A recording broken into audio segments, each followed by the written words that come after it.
people are becoming more cognizant of what domestic violence is all about. That it's really not about, again, locking a door, putting someone in a basement and not letting them out. That it can be emotional. That just putting someone in that position where they feel afraid to leave or afraid to move under threat of force is enough for these serious charges, which, again, it's a felony conviction with some serious consequences.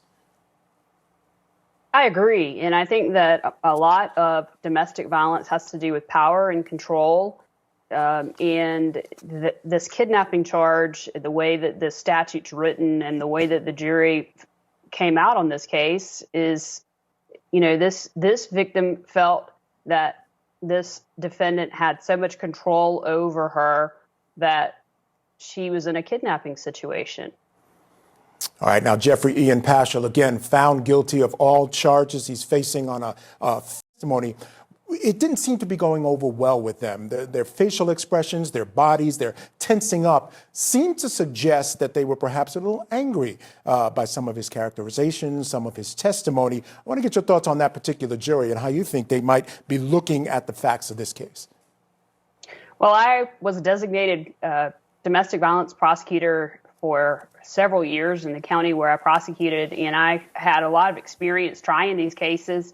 And when I would try to read juries while I was trying the case, and when I find men having that kind of body language, seemed to be a pretty good turnout for the state.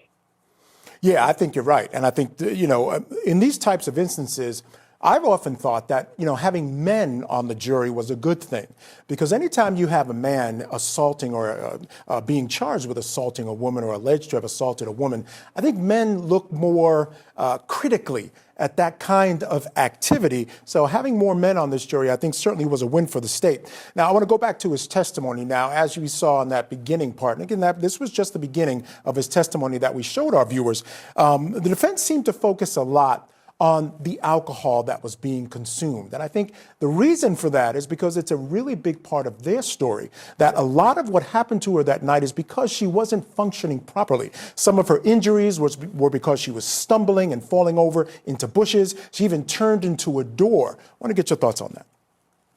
Oh, I hear so many doors beating up women's faces. I'm being totally sarcastic. I'm not making light of domestic violence by any means, but if I had to tell you how many times I heard, I ran into a door, a victim saying that to try and protect the defendant. I realize it's the other way around here. The defendant is saying that the victim ran into the door. I mean, that is like that is like a rerun. I heard that over and over again. And I mean, this lady, if she was that drunk, I mean, she really, really beat herself up terribly bad. I mean, it really got bad. I mean, if she had that much to drink, how was she even not blacked out at this point?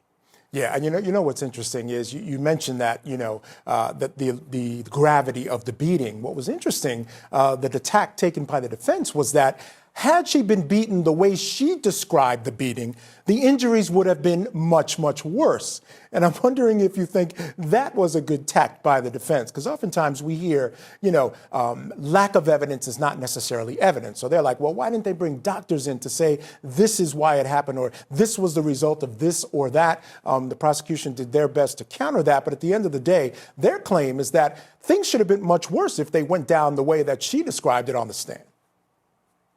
I wasn't a fan of that argument.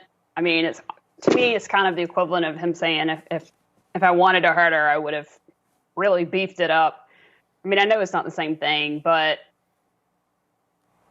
I'm not a fan of that kind of defense. This goes along with victim shaming, and I am not buying it. And his demeanor with his attorney and his demeanor on cross-examination, I thought were a little bit different, to say the least.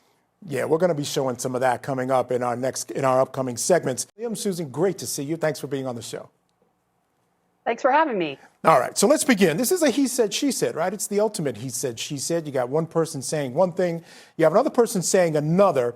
It's really not that simple in terms of, I think there's evidence to back up at least one side story, but then the defense, I think, did a decent job of showing it to be something that maybe backs up their story. I want to get your thoughts on the way he was on the stand. That initial part there, of course, very easy, very controlled, and clearly the guy knows how to communicate. It's a show for sure. I mean, the guy is an actor of a reality show.